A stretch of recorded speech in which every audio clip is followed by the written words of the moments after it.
The winner of the Ultimate Sellout Award goes to former quarterback Brett Favre, who actually compared Colin Kaepernick to Pat Tillman. The Associated Press announced that it will now capitalize black when referring to people. White is still lowercase. Plus, the left makes some stunning claims about President Trump's weekend rally. All that and more. I'm Bobby Eberle. This is a 13-minute news hour. And God bless the United States of America.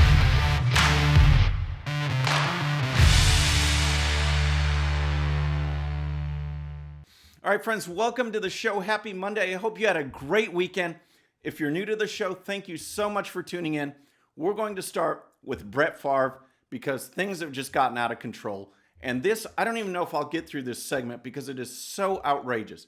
You've seen what's happening. The Black Lives Matter movement is taking over. You see corporations and athletes and celebrities just jumping on the bandwagon, even though it's based on a lie. We've gone over the stats. We know about systemic racism and how it's not there. We know the actual stats of police encounters with the black community. We know all of that. Yet they keep pushing the movement and people keep jumping on board. And you have to wonder, do they actually believe this now? Or are they just too afraid to have an opposing view or even stay neutral on it? The NFL players have announced that a big group of them announced that they're going to start kneeling during the national anthem. Well, that information right there is enough for me not to watch. I will not be watching. But this time, as opposed to before, the NFL is actually sanctioning it. They're actually saying, go ahead. And more people are jumping on board. I mean, of all the ways to protest, the NFL says, yes, go ahead and do this one that disrespects the military, disrespects the flag, and drives a further wedge between Americans on something that should bring us together. There's plenty of things to disagree about. How about we have this one where we can all stand in unity as Americans and then debate the other stuff? But nope, this is what they chose, and more people are jumping on board. And again, you have to wonder, what is with these people jumping on this bandwagon? J.J. Watt from the Houston Texans, he was asked on Twitter, someone said that he was going to start kneeling with the other players. Here's his response. A, don't speak for me. B, if you still think it's about disrespecting the flag or our military, you clearly haven't been listening. Unreal. Well, I've been listening. I've actually been looking at the facts. I've been looking at the data. And kneeling for the national anthem does disrespect the military. It does disrespect our flag. That is why before these games, before these major events, you are asked to please stand and remove your hats. A show of respect. To do otherwise is a show of disrespect. It's just common sense. Penny Green replied to J.J. Watt's tweet, and it was awesome. She wrote, "You were one of the only reasons I even watched NFL a little bit. When I saw you running out on the field with Old Glory in each hand, I said, wow, here is a great patriot. Yep, now you're just like the other sold out guys." And I bring that one up because it is classic and it leads to Brett Favre. Because again, you have to wonder, are these people just believing this all of a sudden? Or are they just afraid to lose endorsements or the appeal of their followers, lose their influence, and they're just selling out? Yesterday, Brett Favre gave an outrageous interview on TMZ Sports. The topic was Colin Kaepernick, and here's how it started. In Brett Favre's mind, is it finally time for a team to get Colin Kaepernick back on the field? Well, I think from a football sense, I can't imagine him being that far out of shape or that far out of touch with football that he doesn't deserve a shot. So right there, you can see where things are going. Brett Favre mentions from a football sense, Colin Kaepernick was getting terrible. He was benched. He had his worst season. It was getting worse and worse. And then he added the NFL kneeling to it, the national anthem kneeling. But Brett Favre says from a football sense, it is 100% pandering. But here's the deal. Here's the thing. That was only the tip of the pandering iceberg. Here's more. Do you look at Colin Kaepernick, people look at him and it's like a Jackie Robinson or a Muhammad Ali. Is Colin Kaepernick someone that belongs in Canton someday for what he did? Obviously, he led a team to a Super Bowl, but also for all he's done off the field. Okay, now you can see where this is really going. The announcer, the interviewer, Colin Kaepernick in the Hall of Fame for the stuff he's done off the field? This is a guy who wore socks depicting police officers as pigs. He wore a Fidel Castro shirt with the slogan, "Like minds think alike." This is this guy. This is what they're talking about. And then Brett Favre gives his response. He says that Colin Kaepernick is deserving of much praise and respect, and then adds this. I can only think of, right off the top of my head, Pat Tillman's another guy who did something, similar. And we regard him as a hero. So I assume that hero status will be stamped with Kaepernick as well. Favre says Kaepernick is a hero like Pat Tillman. I don't even know how to respond. I don't even know how to just describe what I just heard, what you folks just heard. It's absolutely outrageous. Tillman played for the Arizona Cardinals. In 2000, sports writer for Sports Illustrated, Paul Zimmerman, named him to his all-pro team. He gave all that up following 9/11. He quit. He quit the NFL to go fight for our country. He became an Army Ranger. He went to Iraq. He went to Afghanistan. He died serving our country. A true American hero gave up millions of dollars in the NFL to go serve our country. That is an American hero. Brett Favre just compared Colin Kaepernick to Pat Tillman. It's absolutely outrageous. I want to see an apology. I want us to write in, because that is just, in the effort to out-woke each other, Brett Favre crossed the line right there. It is the most ridiculous statement I ever heard. Totally untrue. You don't praise a guy that's perpetuating a lie and compare him to an American hero who gave his life for our country. It's just absolutely outrageous. So folks, next we're going to talk about the Associated Press.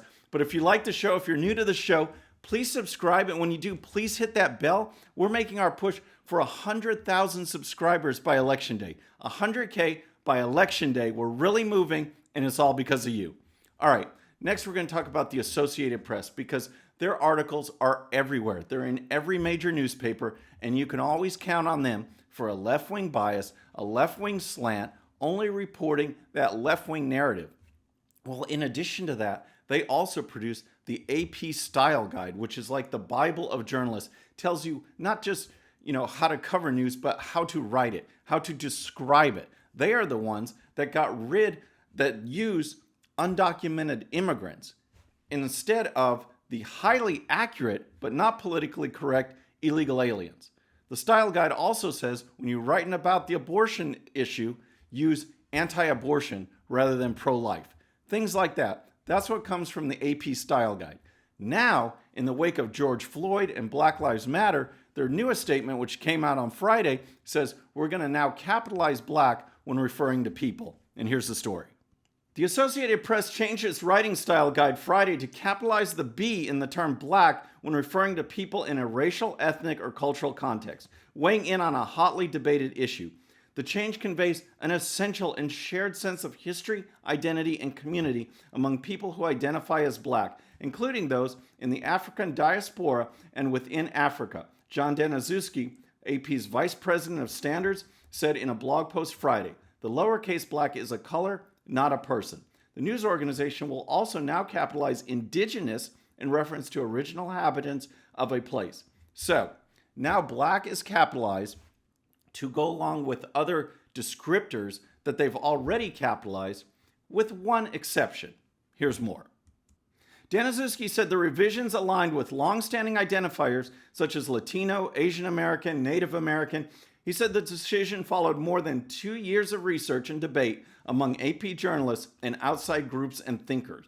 Our discussions on style and language consider many points, including the need to be inclusive and respectful in our storytelling and the evolution of language, he wrote. We believe this change serves those ends. Seriously? It takes 2 years? It takes 2 years of debate with people to capitalize this when they already capitalized Latino and Asian American? I mean, it's just outrageous. So 2 years of research, and then George Floyd comes around, and boom, all of a sudden it's changed.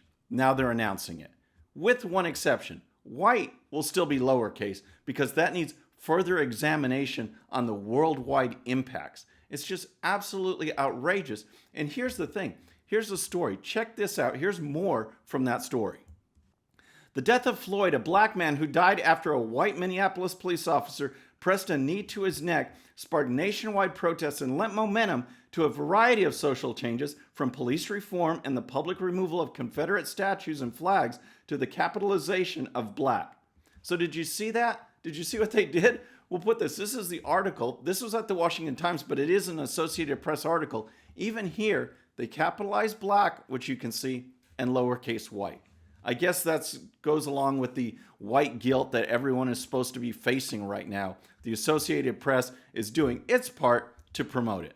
It's just outrageous. So next, I want to talk about President Trump's rally. But first, I got to tell you about my friends over at Bottle Breacher. Folks, please check out Eli Crane's company, veteran-owned, made in America products. Just go to bottlebreacher.com. It's the best in groomsmen gifts, man gifts, promotional items. Just go to bottlebreacher.com. Use coupon code Bobby13 for 15% off your next purchase. All right, folks, we're going to talk about President Trump's rally this weekend because I thought, personally, it was absolutely awesome. I watched it. I thought he was on. It was great. And the thing is that he, during his speech, actually described the speech. He thought it was average. I thought it was outstanding. He went after Joe Biden. He went after the media. One of my favorite parts was when he was talking about the media's description of his speech at West Point, where he saluted over 600 times, was walking on a slippery surface, and that the media said, oh man, he must be sick. He's hobbling over. He's moving slowly. He's walking slowly. He just blasted him out of the water. It was so entertaining, so humorous, plus the politics of Joe Biden and the media, the movements of the left. He hit every topic. I thought it was great. The controversy that ended up coming out of it was about the turnout. And the left went wild. Alexandria Ocasio-Cortez gets on Twitter. They are all claiming that young people, teenagers, leftist teenagers, sabotage the turnout. And here's the report. After top Democrats gloated that teenage activists had sabotaged turnout at President Trump's Tulsa, Oklahoma rally on Saturday, the Trump campaign fired back within hours, saying the media organizations are complicit in spreading false narratives about the event and that protesters and the coronavirus were the real culprits. Representative Alexandria Ocasio-Cortez specifically asserted that teenagers allegedly reserved scores of tickets for the Tulsa event online, then failed to show up, thus preventing others from being able to attend. So this is just bizarre, folks. Here is what Alexandria Ocasio-Cortez tweeted about the event. Actually, you just got rocked by teenagers on TikTok who flooded the Trump campaign with fake ticket reservations and tricked you into believing 1 million people wanted your white supremacist open mic enough to pack an arena during COVID. Shout out to Zoomers. Y'all make me so proud. So the Trump campaign disputed that claim 100%, and here's more of the report. Leftists and online trolls doing a victory lap, thinking they somehow impacted rally attendance, don't know what they're talking about or how rallies work, Pascal said. This is Trump's campaign manager. Reporters who wrote gleefully about TikTok and K-pop fans without contacting the campaign for comment behaved unprofessionally and were willing dupes to the charade. Pascal continued, registering for a rally means you've RSVP'd with a cell phone number, and we constantly weed out bogus numbers, as we did with tens of thousands at the Trump rally, in calculating our possible attendance pool. These phony ticket requests never factor into our thinking. What makes this lame attempt at hacking our events even more foolish is the fact that every rally is general admission. Entry is on a first-come, first-served basis, and prior registration is not required. So, what did lead to the lower turnout? I mean, first of all, here's a picture. Here's a picture for someone at the rally. You can see it was great. Thousands of people still attended, but it was lower than it was expected. The left is claiming that they're stacking the deck with these teenage activists, these teenage leftists. But the thing is, here's the deal, folks. It really doesn't matter what the turnout is. Because here I am, I cover politics. Trump gives great rallies. Do I watch them all? No, I don't watch them all. I watch some of them. I catch clips. I report on them. This one I watched. This one I was excited about watching. And as you see, since Saturday, they reported 4 million people were watching. Then they got more data. 5 million people were watching. Now it's over 6 million. 6 million as the data came in, over 6 million actually watched the event. So it doesn't matter the turnout. And where the campaign messed up was touting, this is in Oklahoma, folks, and they're touting that 800,000 and now 1 million people are reserving. So right there, that information, I say, led to part of the people not turning out, because who would want to battle 1 million people? You're talking about the largest event at a single time, at a single location in the history of the world. Who would battle it? It makes no sense. And it's just a common fact that things are returning to normal, but they are returning to normal slowly. I love to go out to eat. When restaurants were first open, I was one of the first ones out there. Okay, now they're operating at 50% capacity. Some tables are blocked off. Even now, at 50%, those tables aren't full. People are slow going, and I'm sure I'm not the only one who noticed this. So why build up expectations about physical turnout when we had millions and millions of people watch? It was awesome. The main thing to take out of it was President Trump was on. He was awesome. He delivered the punch that people are waiting for. The actual physical attendance will grow. The virtual attendance was unreal. It was awesome. He hit a home run. So regardless of what the left claims, to push up these statistics about how many registrations was just a bad move. Look at who actually watched, and it was amazing.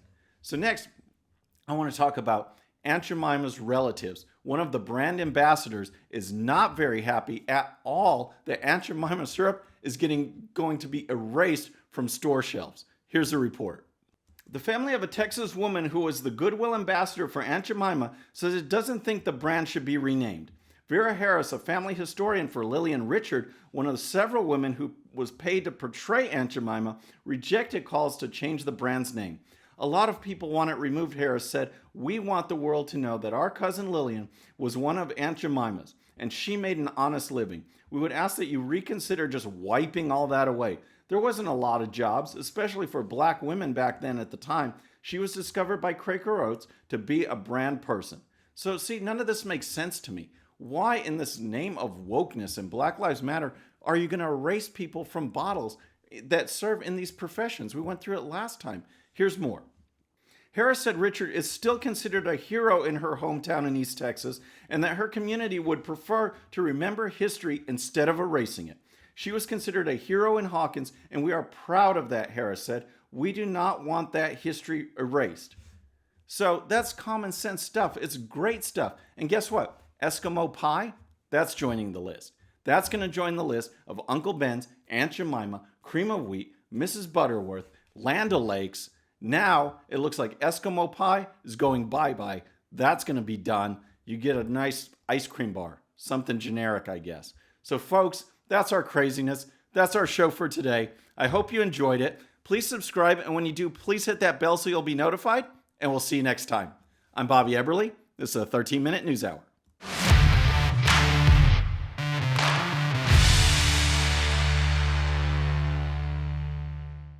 Okay, friends, thanks so much for watching, and before you go, please hit that subscribe button, hit that bell so you'll be notified, and here's a special video just for you so you can watch even more of the 13-minute news hour. And don't forget to check out GOPUSA.com for the best in conservative news and commentary. We'll see you next time.